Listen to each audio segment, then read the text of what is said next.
കഴിഞ്ഞ കാലങ്ങളിൽ ഒരു കേരള വിദ്യാർത്ഥി യൂണിയൻ്റെ ഒരു പ്രവർത്തകനായി രാഷ്ട്രീയ പ്രവർത്തനം തുടങ്ങിയ വ്യക്തിയാണ് ഞാൻ.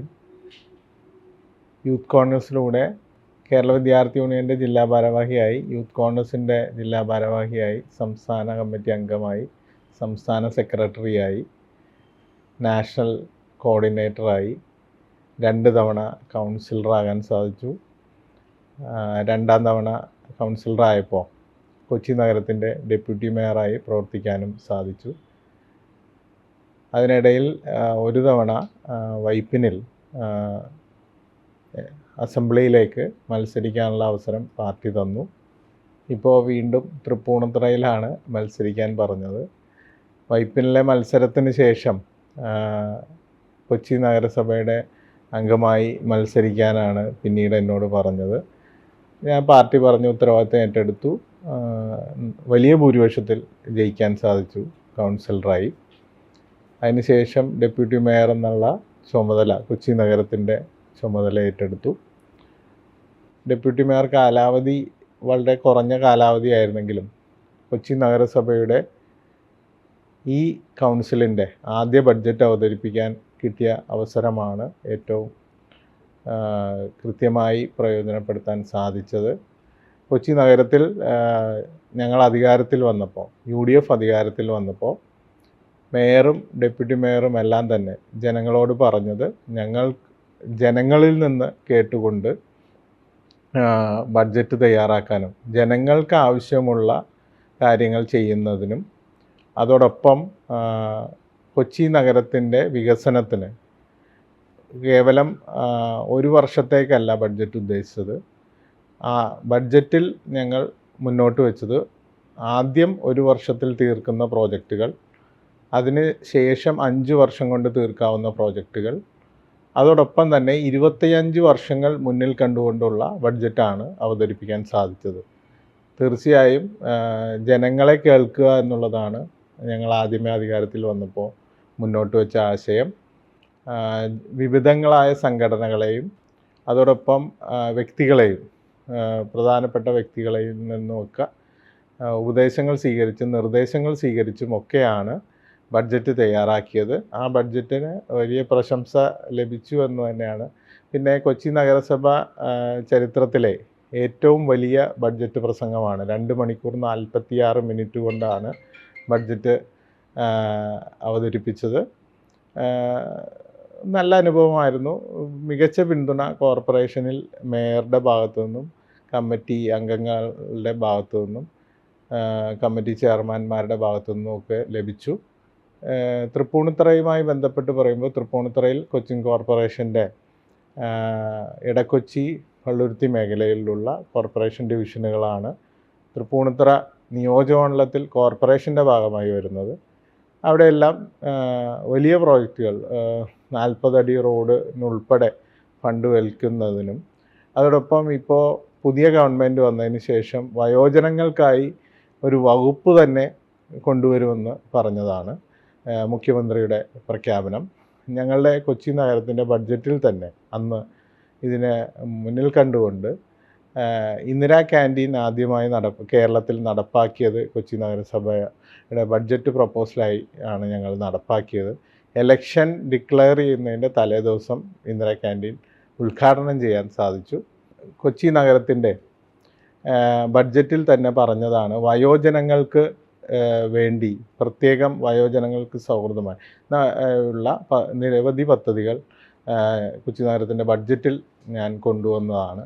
അതിനകത്ത് പ്രചോദനമായത് മാധ്യമ സ്ഥാപനങ്ങൾ ഉൾപ്പെടെയുള്ള സ്ഥാപനങ്ങളിൽ നിന്ന് വന്ന, ഞാൻ ഡെപ്യൂട്ടി മേയറായി വന്നതിന് ശേഷം പല മാധ്യമ സ്ഥാപനങ്ങൾ സന്ദർശിക്കുകയും ജനങ്ങളോട് ടോക്ക് ഷോ പോലെ നടത്തുകയുണ്ടായി. അതിൽ നിന്ന് ഉരുത്തിരിഞ്ഞു വന്നതാണ്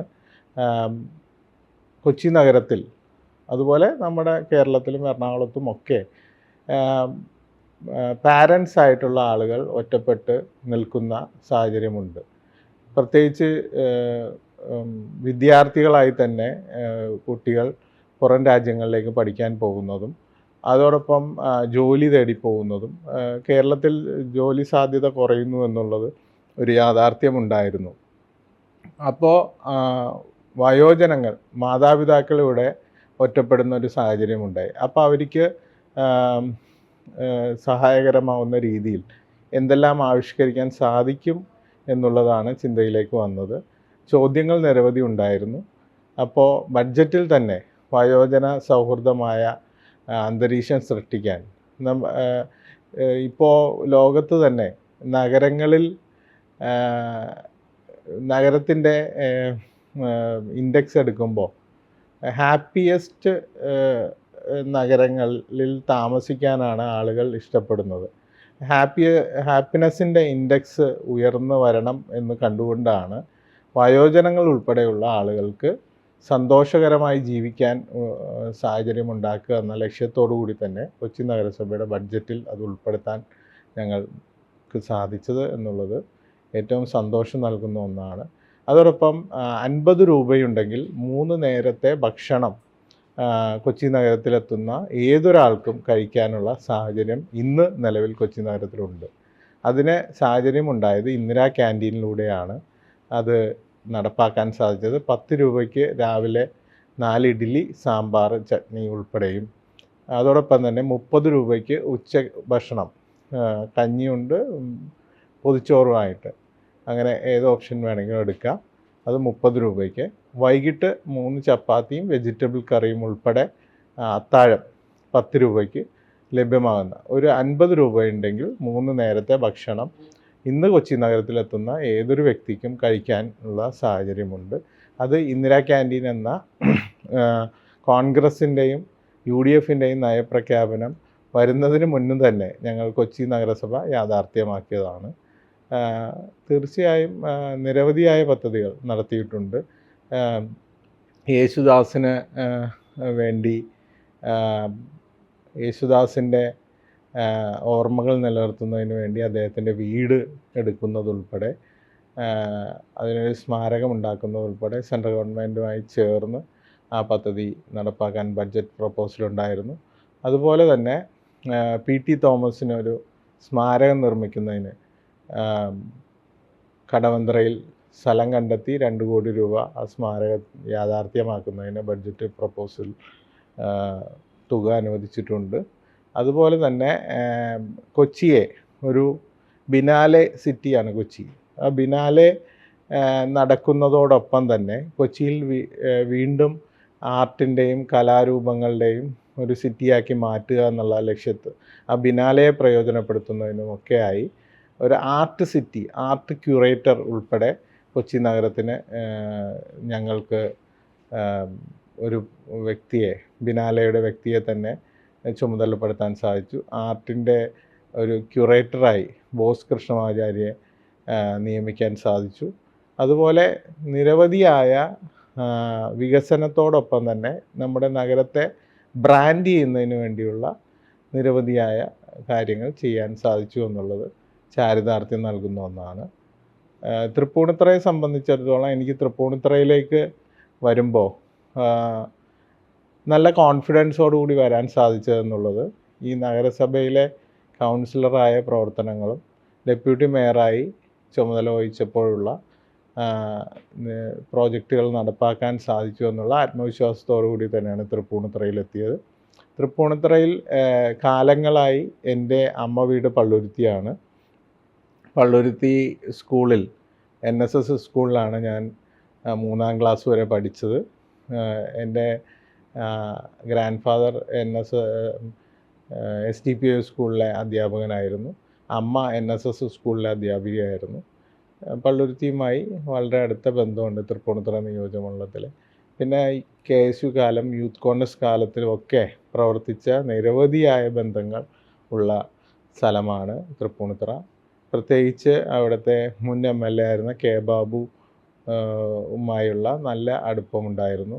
അദ്ദേഹം ഞങ്ങളുടെ ഫാമിലി ഫ്രണ്ടാണ്. അദ്ദേഹവുമായി KSU കാലഘട്ടം മുതൽ ഞങ്ങളെല്ലാം നയിച്ച വ്യക്തി കൂടിയാണ്. അപ്പോൾ അദ്ദേഹത്തിൻ്റെ പിന്തുണയും തൃപ്പൂണിത്തുറയിൽ എനിക്ക് വളരെ പ്രയോജനപ്പെട്ടു. തൃപ്പൂണിത്തുറയിലെ ജനങ്ങൾ ഇരു കൈകളും നീട്ടി സ്വീകരിച്ചു. 18,468 വോട്ടിൻ്റെ ഭൂരിപക്ഷം നൽകി എന്നെ വിജയിപ്പിച്ചു. അതിന് തൃപ്പൂണിത്തുറയിലെ ജനങ്ങളോടുള്ള നന്ദി ഈ അവസരത്തിൽ അറിയിക്കുകയാണ്. എൻ്റെ ഹൃദയത്തിൻ്റെ ആഴങ്ങളിൽ നിന്നുള്ള നന്ദി അറിയിക്കുകയാണ്.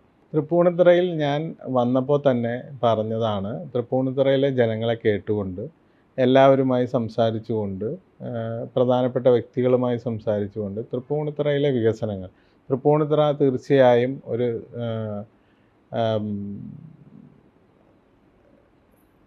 ടെമ്പിൾ സിറ്റി കൂടിയാണ്. തീർച്ചയായും നിരവധിയായ അമ്പലങ്ങളുള്ള പ്രദേശമാണ്. അതുപോലെ തന്നെ മെട്രോ എത്തിയിരിക്കുന്ന നഗരപ്രദേശം കൂടിയാണ്.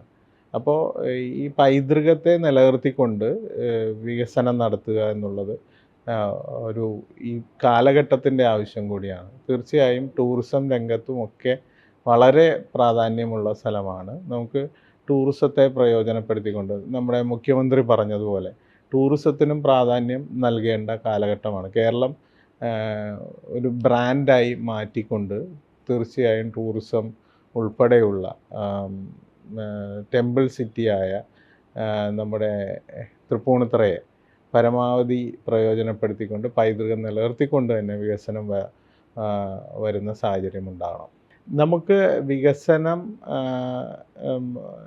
തോടൊപ്പം തന്നെ അവിടെയുള്ള മരട് പോലെയുള്ള വളരെ പ്രധാനപ്പെട്ട സിറ്റിയുടെ വികസനത്തിലേക്കായി വലിയ സാമ്പത്തിക ഭദ്രതയുള്ള നഗരസഭയാണ് മരട് നഗരസഭ. അതുപോലെ തന്നെ തൃപ്പൂണിത്തുറ നഗരസഭയും കുമ്പളം പഞ്ചായത്തും ഉദയംപേരൂർ പഞ്ചായത്തും കോർപ്പറേഷൻ്റെ ഡിവിഷനുകളും എല്ലാം ചേർന്ന പ്രദേശമാണ് തൃപ്പൂണിത്തുറ നിയോജക മണ്ഡലം. അതിൻ്റെ വികസന തുടർച്ച ഉണ്ടാകണമെന്നാണ് ഞാൻ ഇലക്ഷൻ സമയത്ത് ജനങ്ങളോട് അഭ്യർത്ഥിച്ചത്. ആ വികസന മെട്രോ ഉൾപ്പെടെ വന്ന നഗരസഭയാണ് തൃപ്പൂണിത്തുറ നഗരസഭ. തീർച്ചയായും ആ വികസന തുടർച്ച ഉണ്ടാകണം. അതോടൊപ്പം തന്നെ ജനങ്ങൾക്ക് പീസ്ഫുള്ളായി സന്തോഷകരമായി ജീവിക്കാൻ ഉള്ള സാഹചര്യവും കൂടി ഉണ്ടാകണം. ഇപ്പോൾ മുഖ്യമന്ത്രി പറഞ്ഞതുപോലെ നമ്മുടെ നഗരത്തിലേക്ക് എത്തുന്നതിന് ബ്ലോക്ക് ഉൾപ്പെടെ മൊബിലിറ്റി സൗകര്യം കൂടുതലായി വരുത്തേണ്ടതുണ്ട്. അപ്പോൾ അതൊക്കെ എത്തരത്തിൽ റോഡ് വികസനം ഉൾപ്പെടെയുള്ള കാര്യങ്ങൾ നമുക്ക് മുൻഗണന കൊടുക്കേണ്ട വിഷയങ്ങളുണ്ട്. അപ്പോൾ ഏതെല്ലാം മേഖലകളിൽ മുൻഗണന കൊടുക്കണമെന്നുള്ളത് പ്രയോറിറ്റൈസ് ചെയ്ത് നമുക്ക് ചെയ്യേണ്ടതുണ്ട്. ഇപ്പോൾ ഞാൻ സത്യപ്രതിജ്ഞ കഴിഞ്ഞതിന് ശേഷം 2-3 ദിവസമേ ആയിട്ടുള്ളൂ ഇപ്പോൾ ഈ ഇൻ്റർവ്യൂ എടുക്കുന്നത്. നമുക്ക് എല്ലാവരുമായി സംസാരിച്ചുകൊണ്ട് ഏതെല്ലാം രീതിയിൽ വികസനവും അതോടൊപ്പം തന്നെ ഡെവലപ്മെൻറ്റ് ഓറിയൻറ്റഡായി മുന്നോട്ട് പോകാനാണ് ശ്രമിക്കുന്നത്.